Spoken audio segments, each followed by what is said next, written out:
He was born in the Golden Age into a family of wealth and influence, but chose the Army as a career and way of life.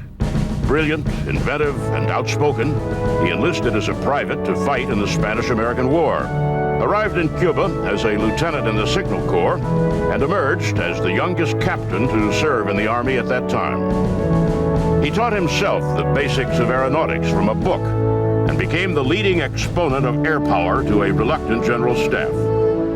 Promoted to brigadier general in less than 20 years, his meteoric career collapsed after he charged the military and civilian command of the nation's defense with negligence and ineptitude. He predicted the First World War with Germany, the attack on Pearl Harbor by the Japanese, and even an age when planes would fly at 1,000 miles per hour.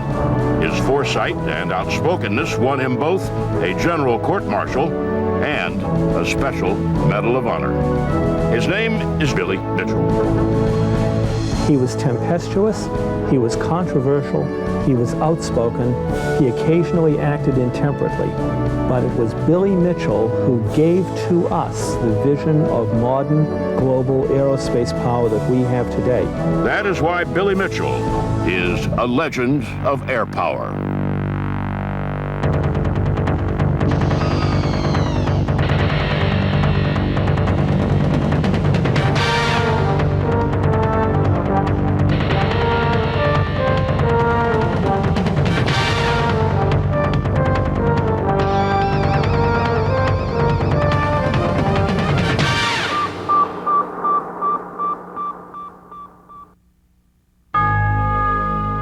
William Mitchell was the grandson of a Scottish immigrant banker, Andrew Mitchell, and the son of a United States senator, the reform-minded Democrat John Mitchell of Wisconsin.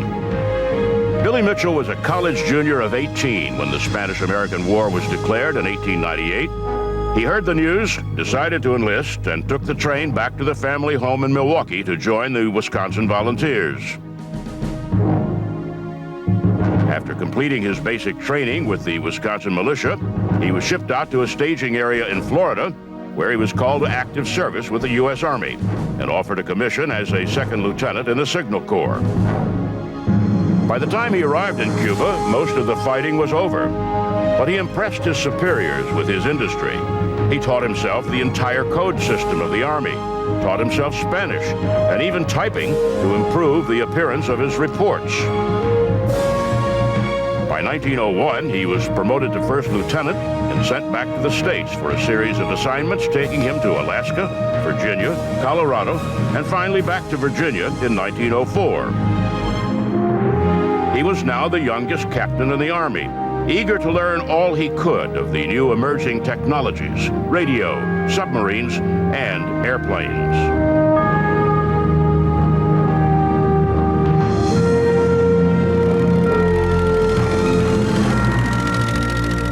He met Orville Wright in 1908 when Wright was preparing for Army tests at Fort Myer, Virginia, where Mitchell happened to be stationed. While Mitchell did not actually witness the flights, he was impressed with the potential of what he saw.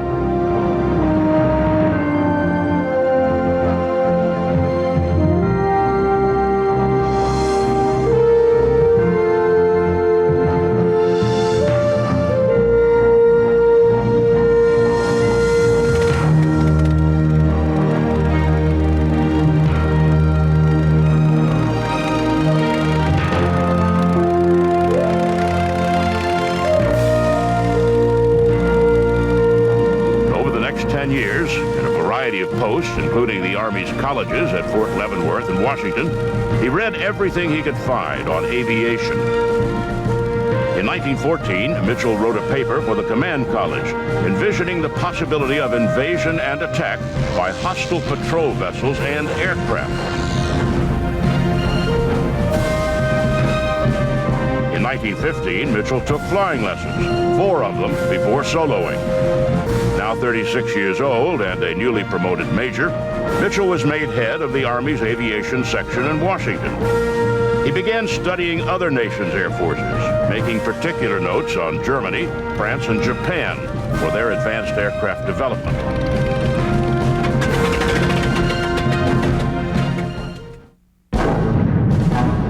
By 1917, Mitchell believed the United States could no longer avoid becoming involved in the war in Europe. Both sides were hopelessly stalemated in trenches on the ground. American volunteers were flying with the French Army in a unit called the Lafayette Escadrille, but tactics were almost non-existent, and the death rate was appalling. Mitchell finagled an appointment as an observer with the French Army. 1 week after his arrival, German U-boats sank the liner Lusitania, and the United States, completely unprepared, entered World War I. Despite promises of thousands of American-built planes, the United States had almost no pilots to fly them. Flight school consisted of 50 hours of rudimentary training, often with disastrous results.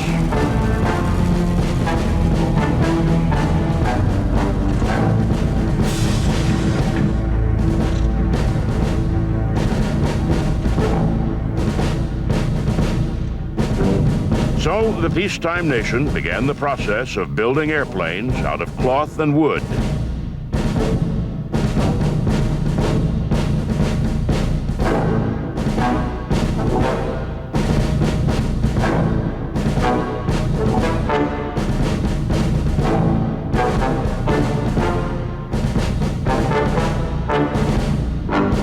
Designing easy-to-assemble aircraft, which were tested, then disassembled and packed in crates for the long voyage across the Atlantic.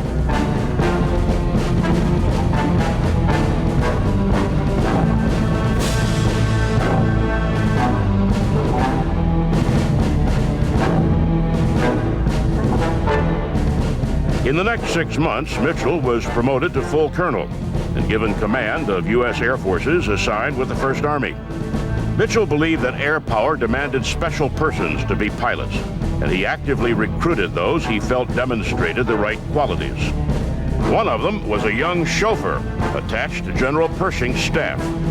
He'd already established himself as a race driver in the States before the war, and so Eddie Rickenbacker of the famed Hat-in-the-Ring Squadron became a flyer, an ace fighter pilot, instead of a driver. But there were still no American planes to be had. Mitchell struck a deal with the French. If they would give him the planes, he would fly American pilots against the Germans. On Sunday, April 14, 1918, Mitchell gave the order to launch patrols against reported incoming German aircraft. 2 American pilots took off, and in less than 2 minutes engaged the Germans. 2 minutes later, both German planes had been struck, and their pilots bailed out.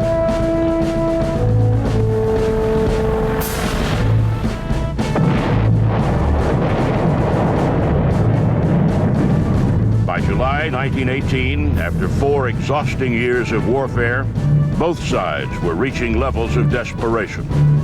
While the French and British controlled their sections on the ground, the Germans controlled the air. Attempts to send up observation planes only brought a swarm of a dozen German fighters, eager to send them flaming to the ground. The Americans devised a counter-strategy. Observation airplanes were escorted by as many as 50 American pilots. Now in the summer of the 4th year, the Germans made an all-or-nothing assault on the French-American lines near San Miguel. 70 German divisions crashed against the Allies and buckled the front lines. Mitchell recognized the Germans would throw thousands of airplanes into the fight unless he beat them to it. He ordered 1,500 planes to be readied and actually launched 1,481.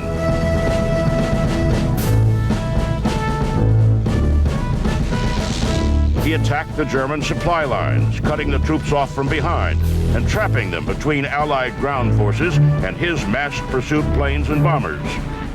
In the 4 days of the offensive, American flyers made 3,300 flights over enemy lines, dropped 75 tons of explosives, and destroyed 60 German aircraft. Based on his success in smashing the German offensives and coordinating air and ground units, Mitchell was promoted to Brigadier General in October 1918. He was drawing up plans for a new combat contingent. Armed with machine guns, these special infantry units would parachute into position from bombers designed to carry a dozen or more men. The war ended before Mitchell could try his idea. It would be another year before it was tested by one of his junior officers, a young major named Hap Arnold.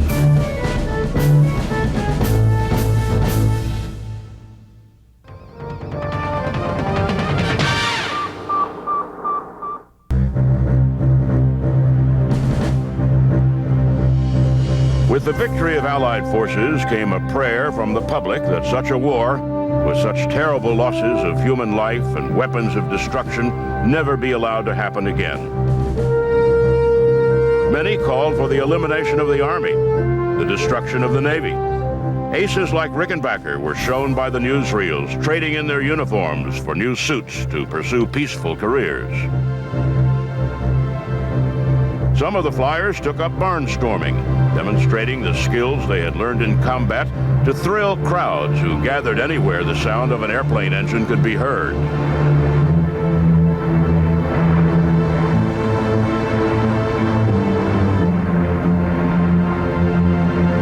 Mitchell returned to Washington and the War Department as the acknowledged expert on military aviation. But those who commanded the Army and Navy felt that aviation was still just an adjunct to artillery and battleships. The service heads joined with powerful groups in Congress to effectively wipe out the aviation units in favor of more conventional weapons.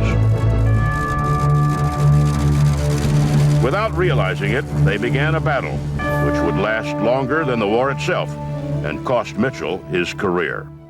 It was Billy Mitchell who first recognized in this country that the stakes of warfare had changed, that three-dimensional forces, those operating in the atmosphere and those operating below the surface of the sea, would hold two-dimensional surface forces hostage.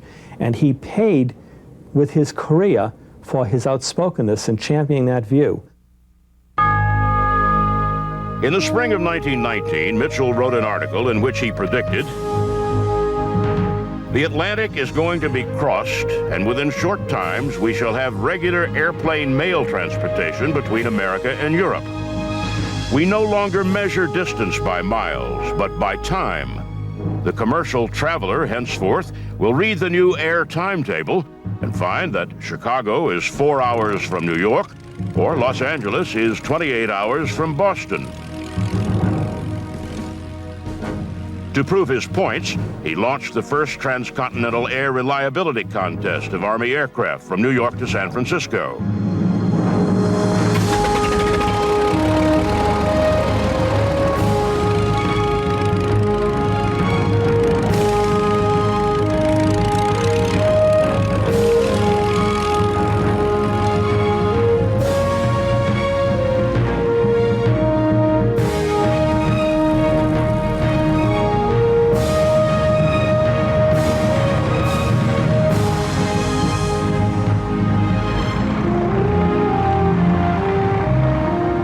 But as Deputy Director of the Air Service, Mitchell focused his energies on convincing the Congress of the value of his vision, that air power would soon overrun that of the Navy's warships and Army's ground troops.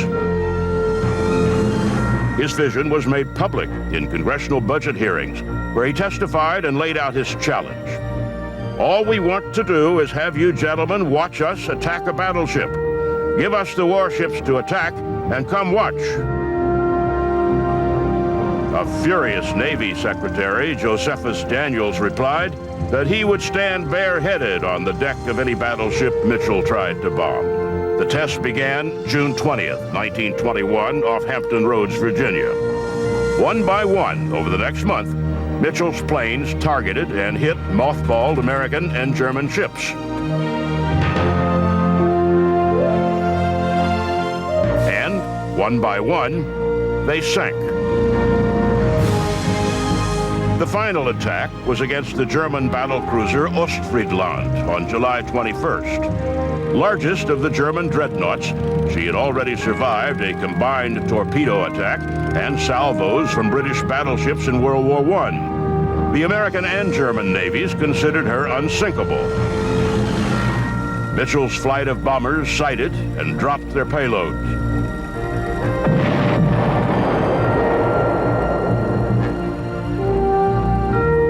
They placed the bombs around the ship, crippling the battleship's hull. It took less than 4 minutes and 4 bombs. Ostfriesland rolled and went down.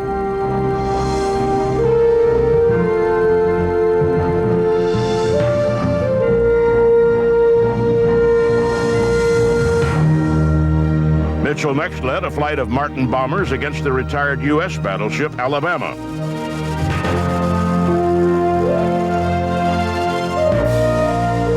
With General Pershing and other Army and Navy officers looking on from the transport ship San Miguel, the air group sent the ship to the bottom.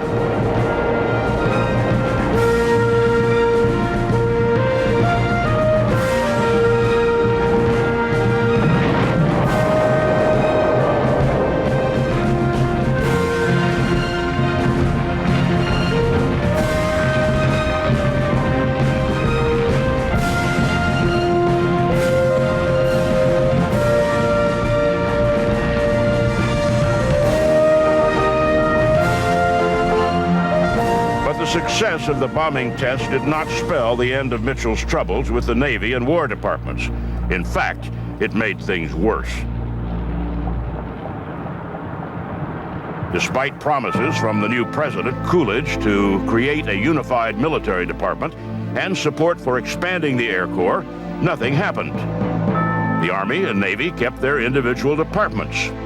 In 1925, Mitchell was reverted to his permanent rank of colonel and transferred from Washington to Kelly Field as air officer. Others who had supported him, like Hap Arnold, were also reduced a grade in rank.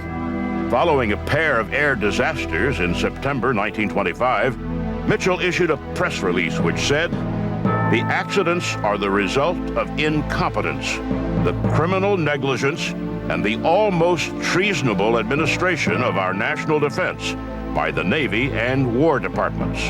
On October 3rd, 1925, Mitchell was ordered to be court-martialed. The trial lasted weeks, and Mitchell continued to be blunt with the court and prosecutor. Prosecutor, you say that in future wars, soldiers will invade by leaping in parachutes from airplanes? Would you care to reveal who gave you this startling information? Mitchell, nobody gave it to me. It's quite obvious to anyone with the slightest foresight. Is it your actual belief that the country is vulnerable to attack from the air in the foreseeable future? Colonel Mitchell, do you have any idea of the width of the Atlantic Ocean? Approximately 3,000 miles. And the Pacific Ocean? I know what you're getting at, and I tell you that it won't be long before airplanes will fly non-stop across both oceans. You say that airships traveling 1,000 miles an hour will fight each other in the stratosphere? Do you have any comprehension how fast 1,000 miles an hour is? Of course I do. Do you know it is faster than the speed of sound? Approximately 250 miles faster than the speed of sound. You say that the Hawaiian Islands, our base at Pearl Harbor, will fall victim to an air attack? Does your crystal ball reveal by what enemy this mythical attack will be made? By whom, Colonel? By whom? The attack will be made by the Japanese.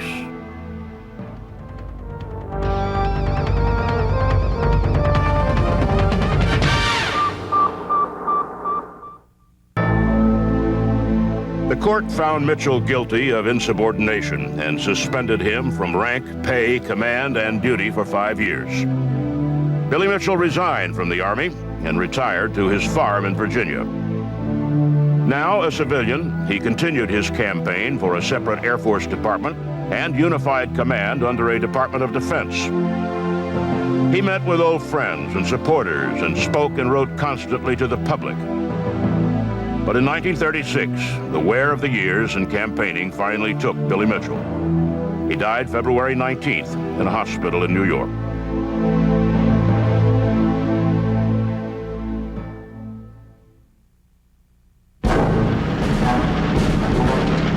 On December 7, 1941, the Japanese attacked Pearl Harbor, launching their planes from aircraft carriers just as Mitchell had predicted.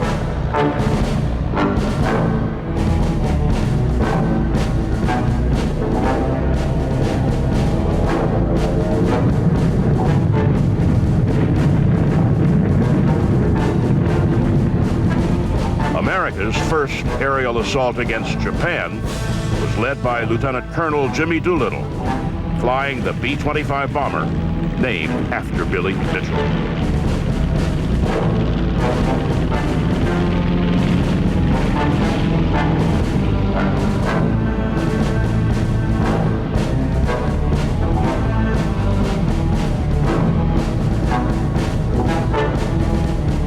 Billy Mitchell fought with distinction in 2 wars.